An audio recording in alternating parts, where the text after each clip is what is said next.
butter? Eh kasi, bakit hindi ka nalang bumili ng chocolate cake dyan sa bakery? Nay, hindi yung espesyal kapag binili lang natin sa bakery.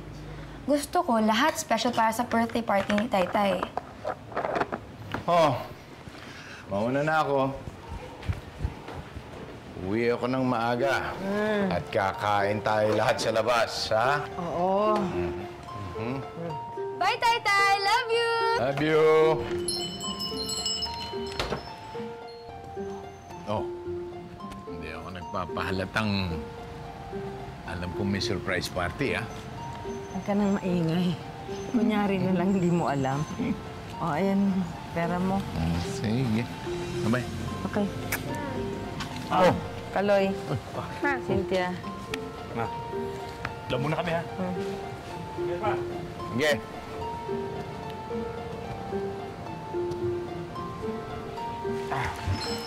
Thank you. Papi, Mami! Oh. Nay, may schedule tayo, ah. Kailangan ready na tayo ng 6 p.m. sharp para sa surprise birthday ni Taytay, okay? At may special guest tayo. Pero secret pa yun. Sino? Secret po. Sino ba yung special guest na yan? Secret po. Secret nga. Huwag mo na tanungan ang Sabihin sa atin. Kaya mo na ang anak mo, Kaloy. Actually, I was hoping if you can get me a reservation at Chef Dick's. I have a date tonight.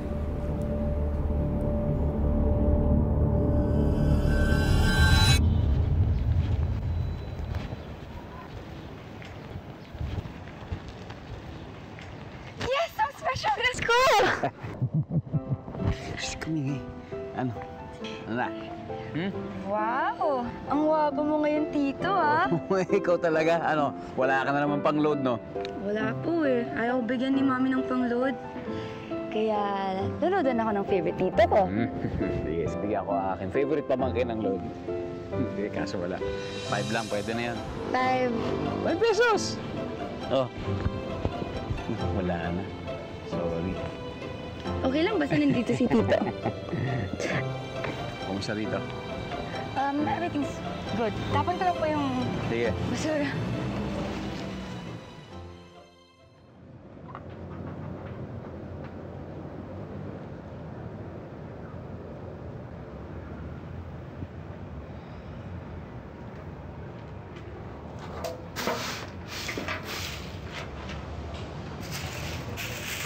Nice inside.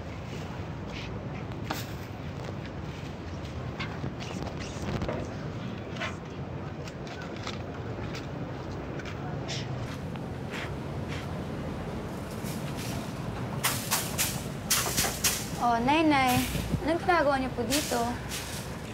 Inaayos ko lang tong mga gamit ng Tito Pepe mo. Sus, nami-miss niyo lang si Tito Pepe. Ano? Ungas na yun. Pa-text-text lang. Paminsan tumatawag. Paminsan-minsan umuwi. Alam ko may tampuhan sila ng papa niya. Pero paano silang magkakasundo kung minsan lang siya kung umuwi dito?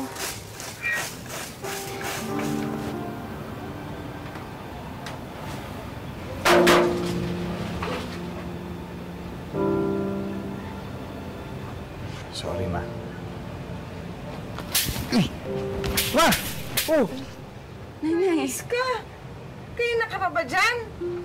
Medyo. Kailan ka pa dumating? Kanina lang, ngayon lang. Miss you nga. Tagal! Tagal-tagal mo kung umuwi dito! Gusto kayo, ma? Ganda-ganda pa rin talaga ng mama ko. Hindi ayos! Sorry.